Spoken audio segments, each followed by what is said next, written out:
최고위원회의 시작하겠습니다. 2025년의 마지막 달 12월의 첫날입니다. 한 해를 잘 마무리하면서 새해를 준비해야 하는 때입니다.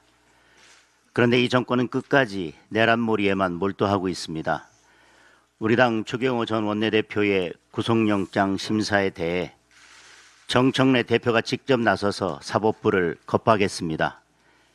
기각되면 사법부로 화살이 향할 것이라는데 늘상 하던 대로 좌표 찍어서 개딸을 동원하겠다는 것입니다. 저는 우리 사법부가 어떤 외압에도 흔들리지 않고 공정하고 정의로운 판단을 내려줄 거라 믿습니다. 지난 열흘 동안 저와 우리 당은 전국을 돌면서 국민을 만나 국민의 목소리를 직접 들었습니다. 물가 폭등, 환율 급등, 부동산 폭정, 일자리 절벽 등 민생 바탄에 대한 국민의 분노를 그대로 느낄 수 있었습니다. 그런데도 이 정권의 관심사는 민생에 있지 않습니다. 성과도 없이 예산만 왕창 쓰는 돈 먹는 특검을 추가로 또 만들겠다고 합니다. 정치 특검에 266억 혈세를 퍼붓고 대규모 인력을 투입했지만 맹탕 수사 실패한 특검으로 이미 판명이 됐습니다. 새 특검의 구속영장은 절반이 기각됐고 강압수사를 벌이다 죄 없는 공무원을 죽음으로 몰고 가기도 했습니다. 언론쇼와 과잉수사 말고 제대로 한 것이 없습니다. 그런데도 추가 특검을 하겠다는 이유는 뻔합니다. 내년 지방선거까지 거짓 공세와 정치 공작을 지속하기 위해서입니다. 국민이 결코 용납하지 않을 것입니다. 사법부 겁박에도 내란몰이가 뜻대로 되지 않자 내란 전담재판부 추진도 다시 끄집어내고 있습니다. 정권의 입맛에 맞는 판사를 골라 자기들 뜻대로 인민재판을 하려는 것입니다. 베네수엘라 독재 정권에서 벌었던 일을 2025년 대한민국에서 따라하겠다는 것입니다. 베네수엘라가 어떻게 망국의 길을 갔는지 똑똑히 기억하기 바랍니다. 정치 보복과 독재의 종착역은 자멸입니다. 제발 성난 민심의 경고에 귀 기울이기 바랍니다. 어제 여야 합의로 배당소득 분리과세가 국회 기재위를 통과했습니다. 저는 지난 9월 배당소득 분리과세를 제안하면서 연 2천만 원 이하는 9%, 연 2천만 원 초과는 최고 25% 세율 적용을 제안한 바 있습니다. 이번 합의가 이 목표에는 미치지 못했지만 실질 소득 증가와 자본시장 활성화에 적지 않은 도움이 될 걸로 기대합니다. 앞으로 더욱 과감하게 개선해 나갔으면 합니다. 정부의 인위적 부양책만으로는 코스피 5천 시대를 열 수가 없습니다.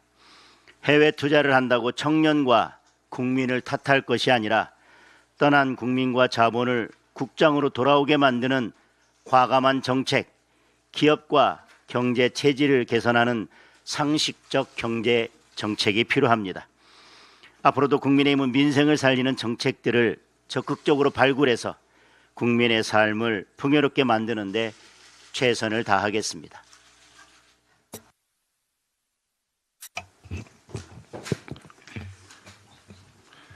추경호 전 원내대표 체포동의안 가결 당시 제가 규탄사를 하면서 구속영장이 인용되면 국민의힘을 내란 세력으로 몰아갈 것이고 기각된다면 사법부마저도 내란 세력이라고 몰아붙일 것이라는 예언을 한 바가 있습니다. 정청래 더불어민주당 대표가 제 예언 그대로 행동하고 있습니다. 기각되면 그 화살은 조이대 사법부로 향할 것이라면서 영장 심사를 앞두고 있는 사법부에 노골적인 판결 외압을 행사하고 있습니다. 정청래 대표 정치 참 편하게 하고 있습니다. 국민의 인권이 걸려있는 인신 구속 여부를 인용되면 국민의힘 책임이고 기각되면 조이대 사법부의 잘못이다. 이런 무책임한 고무줄 잣대 선동의 대상으로 보고 있는 안일한 태도를 보이고 있습니다. 오죽하면 시중에 내란은 없고 내란몰이만 가득하다는 이야기가 넘치겠습니까? 야당과 사법부에 대한 내란몰이를 한다고 해서 대장동 그분의 진실이 덮여질 수는 없습니다. 대장동 항소 포기 외압에 대한 국정조사 즉각 실시하기 바랍니다. 국조를 회피하는 자가 범인입니다. 국민의힘은 진상규명을 진행하기 위해서 모든 것을 다 협의할 수 있다고 했는데 더불어민주당은 이런저런 핑계만 대면서 피해 다니고 있습니다. 더불어민주당의 의사결정이 상당히 어려운 것으로 보입니다.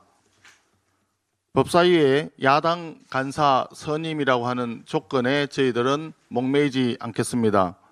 더불어민주당은 대장동 항소 포기 외압 의혹, 심지어 그들의 표현을 빌리자면 조작 수사, 조작 기소라고 하는데 이런 부분을 포함을 해서 실체적 진실을 국민에게 알릴 수 있는 국정조사 즉각 수용하기 바랍니다.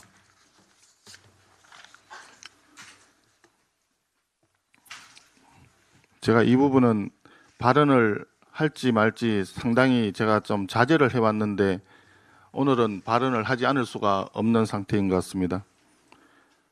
더불어민주당 장경태 의원의 성폭력에 이은 뻔뻔한 2차 가해가 도를 넘고 있습니다. 장 의원은 추행은 없었다, 데이트 폭력 사건이었다라면서 오히려 자기가 피해자라고 적반하장식 주장을 하기 시작했습니다. 장 의원 주장에 따르면 데이트 폭력범이 데이트 폭력 영상을 스스로 촬영해서 방송사에 스스로 제공했다라는 것인데 이런 앞뒤 맞지 않는 발언에 대해서 인정할 사람이 누가 있겠습니까? 본인이 살고자 무고한 사람을 범죄자로 만드는 작태야말로 파렴치한 2차 가해의 전형입니다. 장경태 의원의 지역구 선배인 민병두 전 의원도 성추행 미투 폭로가 나자마자 의원직 사퇴를 선언했습니다.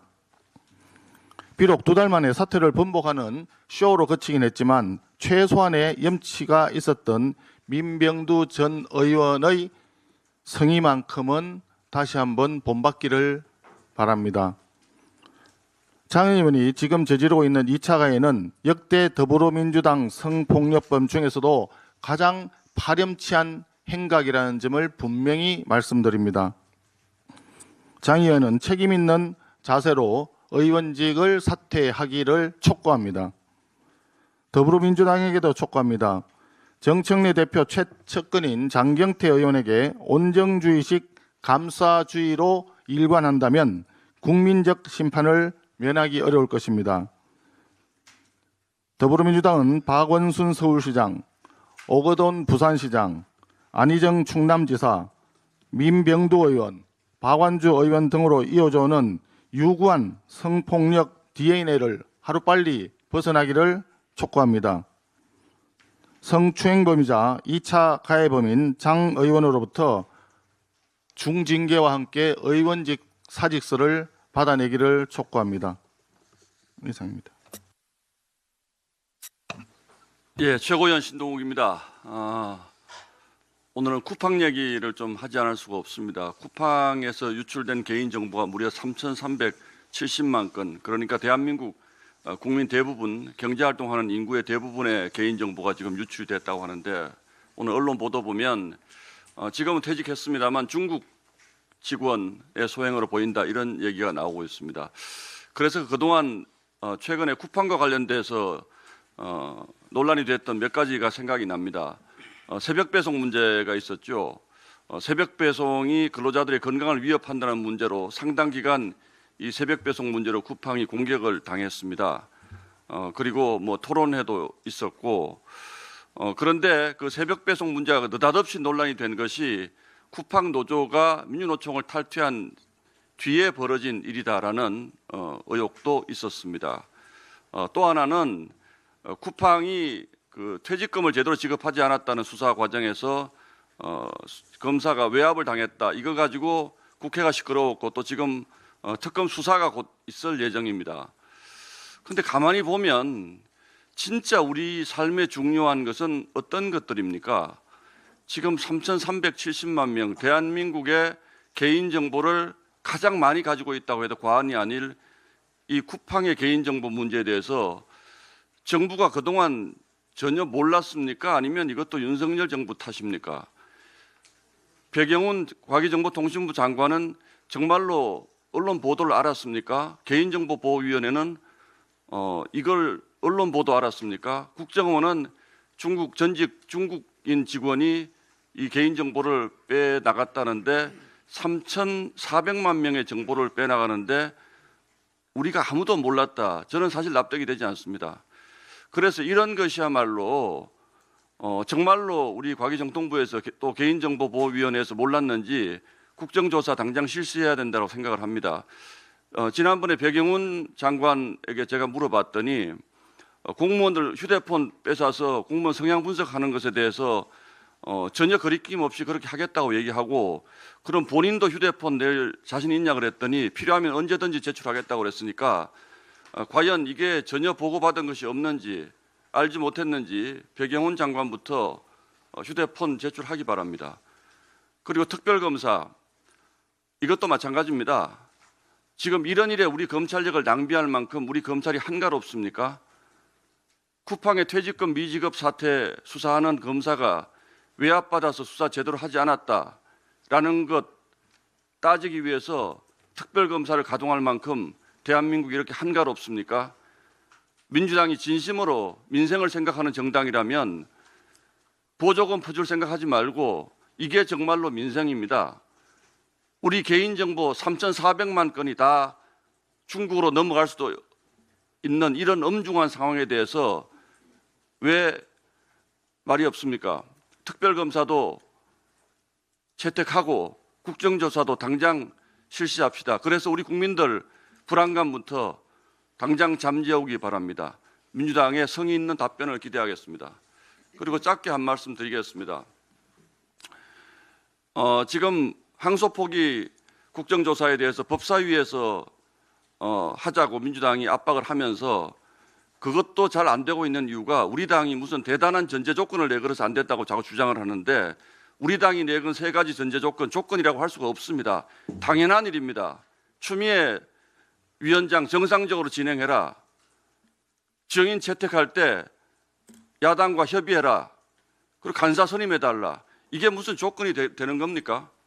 당연히 해야 할 것을 민주당이 하고 있지 않기 때문에 그거라도 하지 않으면 국정조사가 제대로 되지 않기 때문에 저희가 요구하는 겁니다. 그런데 우리가 무슨 대단한 국민의힘이 대단한 요구 조건을 전제 조건을 내걸어서 국정조사를 이리 빼고 저리 빼고 하는 민주당의 태도에 정말 분노를 금할 수가 없습니다. 국정조사 법사위든 어디선 하는 것은 좋은데 정상적으로 진행하시고 증인 채택 일정할 때 야당과 협의하는 것 이 조건을 못 받겠다고 국정조사 안 하겠다 그러면 국민들이 정말로 용서하지 않을 겁니다. 민주당 이 국정조사 문제에 대해서도 제대로 하시기 바랍니다. 이상입니다. 네, 안녕하세요. 최고위원 김민수입니다. 쿠팡에 근무했던 중국인 직원에 의해 3,379만 개 국민정보가 유출됐습니다. 대한민국 성인 대다수 정보가 털렸습니다. 중국인에 의한 해킹과 개인정보 유출, 이미 위험 수위를 한참 넘었습니다. 개인정보뿐 아닙니다. 우리는 국내 주요 군사시설 정보까지 속속 털렸던 상황을 모두 기억하고 있습니다. 중국 국가정보법상 국가 지시가 있으면 모든 중국인은 정보활동에 협조해야 합니다. 이미 해외 주요국은 타국의 정보활동을 국가적 위협으로 규정합니다. 다층적 방어체계를 갖추고 있습니다. 오직 한국만 천하태평입니다. 그럼에도 대한민국은 간첩죄조차 개정치 못하고 있습니다. 간첩의 위협이 가장 많은 국가 대한민국, 이대로 괜찮겠습니까? 2024년 12월 민주당의 간첩죄 개정 반대로 간첩죄 개정이 불발됐습니다. 대한민국 안보와 국민 안전 보장을 위해 간첩죄 개정 신속히 진행되어야 할 것입니다. 민주당이 또다시 간첩죄 개정을 막는다면 민주당도 공범입니다. 글로벌 소셜 옛 트위터 X가 이용자에 대한 국적 표기를 의무화했습니다. 한국인으로 보였던 수많은 계정, 실제로는 접속지가 중국이었습니다. 군주민수라는 중국 계정 하나에서만 65,200개의 댓글이 작성되었습니다. 단 하나의 계정 군주민수에서 작성된 댓글이 무려 65,200개입니다. 하물며 문재인, 박찬대, 김남국, 천준호 등 민주당 정치인들이 이 계정을 팔로워하고 있던 정황도 밝혀집니다. 군주민수라는 중국 계정과 어떤 관계에 있습니까? 중국은 트위터 등 소셜 사용이 금지되어 있는 국가입니다. 따라서 중국 국적 계정은 일반인이 아닌 공안 등에 의한 활동으로 보는 것이 보편적인 시각입니다.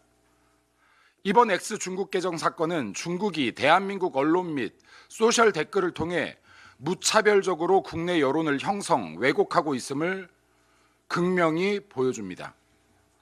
대한민국의 민의, 국민의 뜻조차 중국인에 의해 정해지고 있습니다.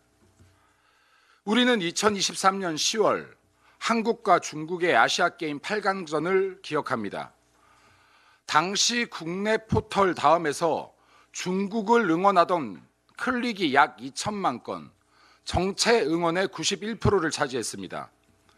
대한민국에서 대한민국을 응원했던 클릭은 9%에 불과합니다. 한국에서 일어났던 사건입니다. 여러분, 이대로 괜찮겠습니까? 중국인의 댓글 공작이 대한민국 여론을 왜곡하고 있습니다. 중국인의 뜻이 한국의 뜻이 되고 있습니다. 그럼에도 온라인 언론 및 포털 등 국적 표기제가 더 미루어져도 괜찮겠습니까? 국적 표기 신속한 법제화가 필요합니다. 민주당이 국적 표기제를 반대한다면 민주당 역시 공범입니다. 지난 30일 캄보디아에서 발생한 대학생 고문 살해 사건의 주범 중국인 리 강호가 캄보디아에서 검거됐습니다. 리 강호는 2023년 강남 일대 마약 음료 사건 관련 인물로 알려져 있습니다. 이재명 정권 캄보디아에 납치된 한국인을 구조하기 위한 어떤 조치를 하고 있는지 다시 한번 묻습니다. 수많은 국민이 범죄 조직에 인질이 된 상황, 국민 목숨을 못 본 척하는 이유 무엇입니까? 민주당은 캄보디아 납치된 국민에 대한 구조 활동에 대해 대국민 보고를 하기를 촉구합니다. 지난 27일 아파트 주차장에서 중소기업 대표를 납치, 살인하려던 중국인 2명이 구속 기소됐습니다. 중국인에 의한 한국인 기획 살인 사건이었습니다. 외국인에 의한 살인, 마약 등 강력 범죄가 우리 생활 속 깊숙이 들어오고 있습니다. 대한민국 국민 안전 이대로 계속 방치하면 되겠습니까? 국민 안전을 먼저 생각하는 나라, 국민이 우선되는 나라, 이게 그렇게 힘든 일입니까? 국민 목숨을, 안전을 계속 방치하고 가벼이 여긴다면 이재명 정권 그 수명을 다하지 못할 것입니다. 이재명 재판 속개합시다. 2025년을 마무리하는 12월의 시작입니다. 국민 여러분, 더 좋은 일, 행복한 일로 2025년 마무리하시길 바랍니다. 감사합니다. 이상입니다.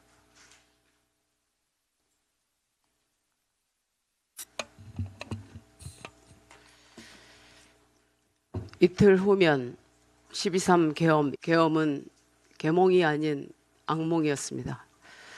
그날 107명의 국민의힘 국회의원은 모두 나라를 위해, 당을 위해 양심에 따라 각자의 선택을 했습니다. 그에 대한 평가는 온전히 역사에 맡길 일입니다. 다행히 유혈 사태는 없었고 국회가 무력화되는 일도 없었습니다. 어둠을 삼킬 듯한 혼돈은 불과 6시간 만에 잦아들었습니다. 한국 민주주의의 역동성과 복원력은 세계의 찬사를 받았습니다. 그러나 그렇다고 해서 불법이 합법이 되는 것도 아니고 파면된 우리 당 대통령이 돌아올 수 있는 것도 아니며 불과 3년 만에 강탈당한 정권을 되돌릴 수 없습니다. 대통령은 당에게 계엄을 허락받지 않았습니다. 소통하지도 설명하지도 설득하지도 않았습니다. 당이 동의할 리 없다는 것을 잘 알았기 때문입니다. 그렇다고 국민의힘에 우리 당에 잘못이 없다는 것은 아닙니다. 우리는 대통령의 오판을 막지 못했습니다. 우리가 낳은 권력을 견제하지도 제어하지도 못했습니다. 따라서 우리 당 모두의 잘못이고 책임입니다. 많은 지지자들이 여전히 슬픔과 절망에서 벗어나지 못하고 있습니다. 빼앗긴 정권, 잃어버린 대통령을 놓지 못하고 있습니다. 급기야 몇몇은 우리 안의 배신자를 만들어 낙인을 찍고 돌을 던지고 심지어 목을 매달려고 하고 있습니다. 이런 반지성과 울분을 진정시키기는커녕 자신의 정치적 목적에 이용하려 한다면 그것이야말로 천벌받을 일입니다. 개엄 1년이 되는 날 우리 지도부도 출범 100일을 맞습니다. 새 지도부의 사명은 당의 재건이고 외연 확대였습니다. 그 핵심 전략은 혁신이었고 그 시작은 불법 계엄과 대선 패배에 대한 철저하고 이성적인 반성이었습니다. 그러나 3특검을 앞세운 이재명 민주당은 야당 탄압과 내란 머리로 우리가 차분히 어제를 돌아볼 기회를 봉쇄해 버렸습니다. 그것은 그들의 계획이고 전략이었습니다. 이제 지방선거가 딱 6개월 남았습니다. 지방선거의 핵심 전략 또한 스스로를 바꾸는 혁신입니다. 이재명 민주당은 내년 선거를 내란의 링에서 치르고 싶어 합니다. 병법의 기본은 상대가 원하는 방식으로 싸우지 않는 것입니다. 우리는 그들이 원하는 내란의 프레임이나 전선을 벗어나 첨단 산업, 민생, 경제, 미래 전선에서 국민과 함께 싸워야 합니다. 그래야 이깁니다. 그래야 행정 권력, 입법 권력, 사법 권력을 쥔 이재명 민주당이 지방 권력까지 장악하는 것을 막을 수 있습니다. 어떤 치욕도 감내하며 나라를 위해 우리가 혁신해야 할 이유입니다. 2017년 대통령 탄핵으로 빼앗긴 정권을 우리는 불과 5년 만에 되찾아왔습니다. 당명까지 바꾸는 혁신, 대선 후보의 출신을 따지지 않았던 담대함, 지금 우리는 그만큼의 혁신을 하고 있는지 물어야 합니다. 진정한 승리를 준비해야 합니다. 국민에게 진정한 믿음을 드려야 합니다. 혹여 아직도 1년 전 12월 3일에 머물러 있지는 않은지 미래로 나아가고 싶은 당원과 지지자를 정작 우리 지도부가 그날에 붙잡고 있지는 않은지 생각해 볼 일입니다. 우리는 앞을 보고 나아가야 합니다. 뒤를 보고 그러면 제대로 갈 수도 멀리 갈 수도 없습니다. 마치겠습니다.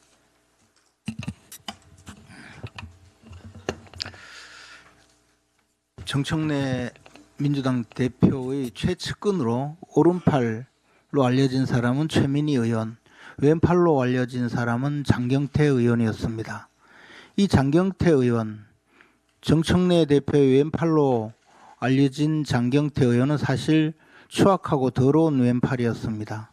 TV조선의 보도에 나타난 장경태 의원의 왼팔이 어떤 짓을 하고 있는지 온 국민이 지켜봤습니다. 그럼에도 불구하고 정청래 대표는 윤리심사원, 윤리감찰원을 시켜서 감찰을 하겠다라는 이야기만 하고 지금 아무런 조치를 하지 않고 있습니다. 그 사이에 장경태 의원은 도리어 피해자를 무고군 또는 데이트 폭력으로 지금 주장을 하면서 얼토당토하는 거짓말을 하고 있습니다. 장경태 의원이 형사처벌되어야 할 증거는 차고도 넘칩니다. 이 자리에서 곧바로 형사처벌을 할 수 있을 정도의 그런 증거가 이미 모두 공개가 되었습니다. 그럼에도 불구하고 좀 경찰은 권력자의 시녀가 되었는지 권력자의 앞잡이가 되어 있는지 아직 수사를 제대로 한다는 이야기가 들리지 않고 있습니다. 그 사이에 민주당의 보좌관 또는 심지어 부대변인조차 나서서 2차 가해를 더 하고 있습니다.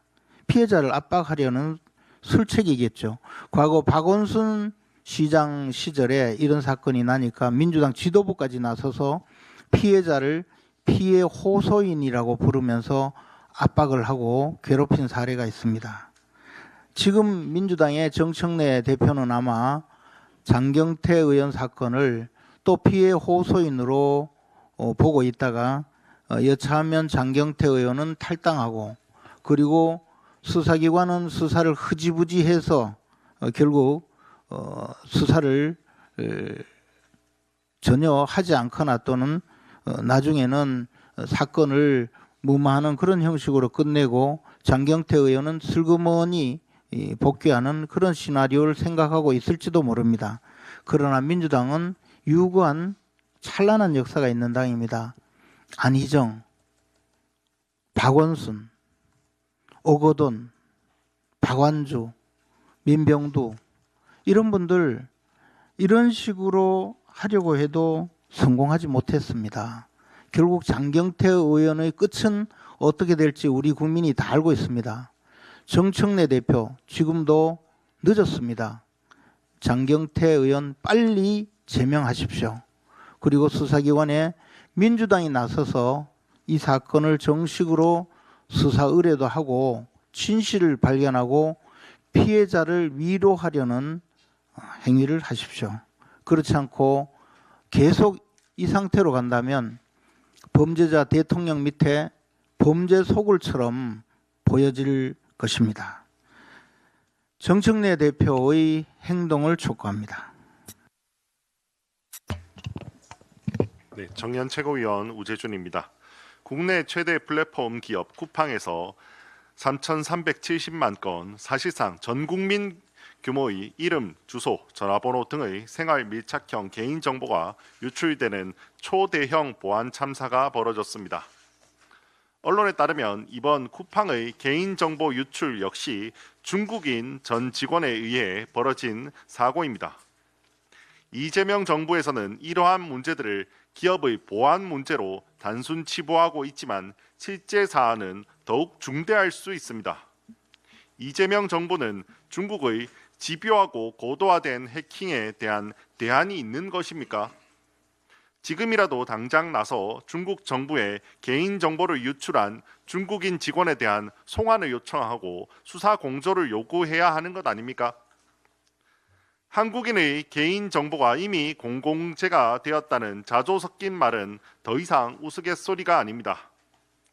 무단 소액 결제로 인해 알려진 KT 해킹 사태는 중국 사이버 범죄자들의 통화 문자 내용에 대한 조직적 도청 가능성까지 제기되고 있고, MBK가 롯데카드를 인수한 후 이용자 약 300만 명의 개인정보가 유출된 대형 해킹 사고 역시 중국 해킹 조직의 소행일 가능성이 높은 것으로 추정되고 있습니다.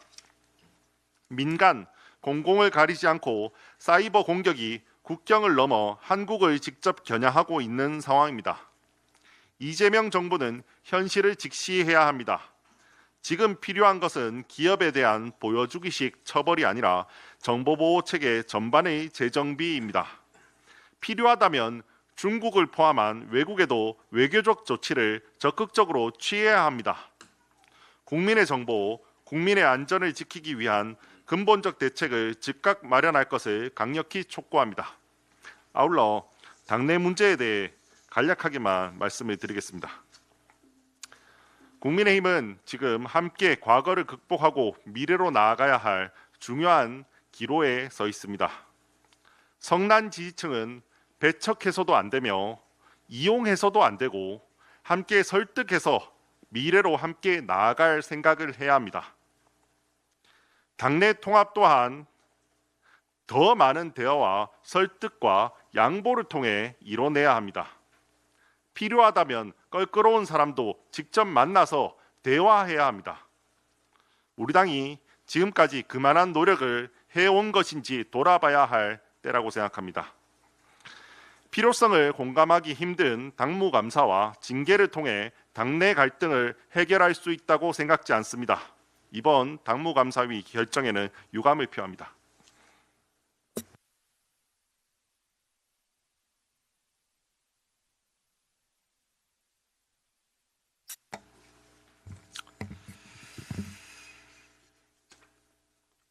이재명 대통령은 최근